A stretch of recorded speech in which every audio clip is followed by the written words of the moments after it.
How does someone raised in a household where making over $30,000 a year seemed impossible now make double that amount every single month? If you're watching this, you probably already know the answer. Anything is possible with God. But here's the thing. This isn't just a rags to riches story. What I'm sharing today are 5 powerful Bible verses that took me from scraping by to thriving. And I believe these same truths can work wonders in your life if you'll lean in and follow along to the end. These verses aren't just spiritual guidance. They contain keys to unlocking financial transformation. Let's delve right in. 1. Proverbs 13:12. Hope deferred makes the heart sick, but a longing fulfilled is a tree of life. Let's start with this verse because I know firsthand the weight of deferred hope. I remember one specific morning, sitting in my car outside my job, clutching the steering wheel with tears in my eyes. I was mentally and emotionally exhausted. I was exhausted from building someone else's dream, from putting in hours that drained me while my own hopes felt like they were slipping away.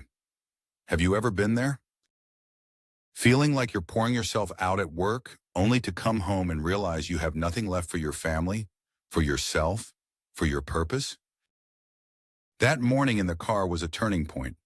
I pulled out my phone and opened my Bible app, and this verse popped up. Hope deferred makes the heart sick, but a longing fulfilled is a tree of life. In that moment, I felt God telling me that the ache in my heart wasn't the end of the story. It was a sign that there was more He had for me. This verse reminded me that the longings God places in our hearts aren't there to torture us. They're there to guide us to the life He has planned. Personal challenge. Think about the areas in your life where you feel that heart sickness. Maybe it's a career that feels like a dead end, a dream you've put on hold, or a calling you haven't pursued. Take those hopes before God and ask, is this a longing you've placed in me? If it is, trust that God has a plan to fulfill it. 2. Proverbs 6:10-11, Proverbs 24:33-34, laziness and preparation. Now this verse appears twice in Proverbs, which means it's crucial. In Proverbs 6:10-11 we read, a little sleep, a little slumber, a little folding of the hands to rest, and poverty will come upon you like a robber and want like an armed man. And in Proverbs 24:33-34, it's repeated but with an image of a neglected field, overgrown with thorns and a wall broken down. This verse hit me hard during a time when I was struggling financially. I'd had an unexpected car breakdown, a $900 repair bill, and I didn't have enough in savings to cover it. That stress and scramble to find money was a wake-up call. I realized I'd been living paycheck to paycheck, not putting anything aside. And it wasn't just the car. It was the reality that I wasn't prepared for the winters in life, like job losses, health crises, or emergencies.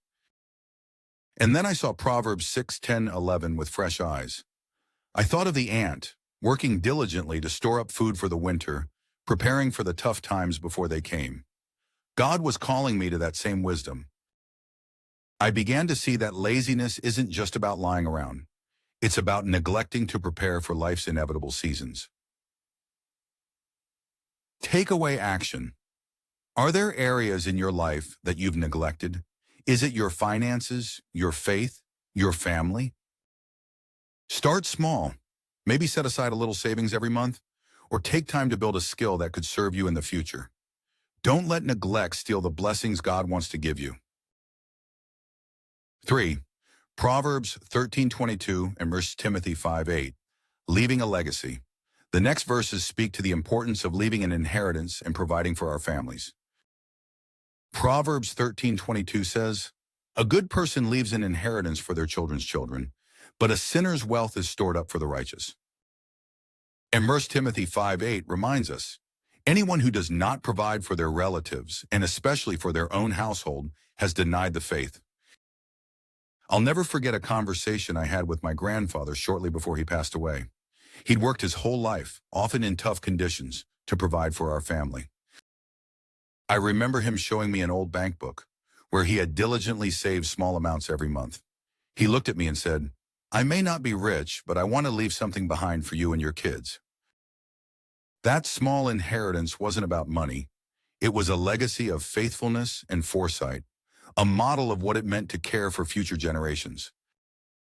I realized then that I too wanted to be a part of something that would live beyond me. I wanted to build not just for myself, but for my family and my community. This verse calls us to think generationally, to plant trees that our children and grandchildren will sit under. Reflective challenge. Are you living with a legacy mindset? Are you planting seeds that will grow beyond your lifetime? It could be building a financial cushion, investing in skills, or creating something lasting. Start thinking today about how you can be a blessing to the next generation. 4. Romans 12:2, transformation of the mind. Romans 12:2 tells us, "Do not be conformed to this world, but be transformed by the renewal of your mind." For a long time, I thought financial success was all about grinding, hustling, and making as much as possible. But God had to break that mindset in me. I remember one specific moment when I was tempted to cut ethical corners to make a quick profit. The opportunity was right there, and people around me were saying, "It's no big deal, just do it." But this verse came to mind, and I knew that if I was going to honor God, I couldn't operate like the world did. I had to renew my mind and trust that God's way, though it might be slower, was also better. I committed to building a business that reflected God's values, even if it meant making sacrifices. That decision changed everything for me. I realized that transforming my mind to align with God's will was the foundation of any success I'd achieve. Practical step. What mindsets or beliefs might be holding you back? Are you letting the world dictate how you should live, work, or build? Take time to renew your mind with God's promises, especially in areas where you feel stuck. Let God's truth be your foundation. Self-alive. Romans 8:28, trusting in God's sovereignty. Finally, Romans 8:28, and we know that in all things God works for the good of those who love him, who have been called according to his purpose. There was a season in my life when everything seemed to be falling apart. I lost a major client, one that I depended on for a large portion of my income. I remember sitting at my desk, staring at my bank balance, and feeling an overwhelming sense of fear. How was I going to pay my bills? How was I going to make it through? But Romans 8:28 kept coming to mind. I clung to the promise that God works all things for the good. Looking back now, I see that losing that client was the push I needed to diversify my income streams and start building something sustainable. What felt like a setback was actually a setup for something greater. Encouragement. If you're facing a situation that seems hopeless, remember that God sees the bigger picture. What feels like failure might be the beginning of something even better. Trust that he is at work, even in the mess. These 5 verses shifted my life and finances in ways I never imagined. They taught me to hope, to be diligent, to think generationally, to renew my mind, and to trust God's plan. If you found this video inspiring, please give it a thumbs up, subscribe, and join our community here as we grow together in faith, finance, and purpose. Remember, God's blessings are not just for you, they're for everyone you'll impact along the way. Thank you for watching, and I'll see you in the next video.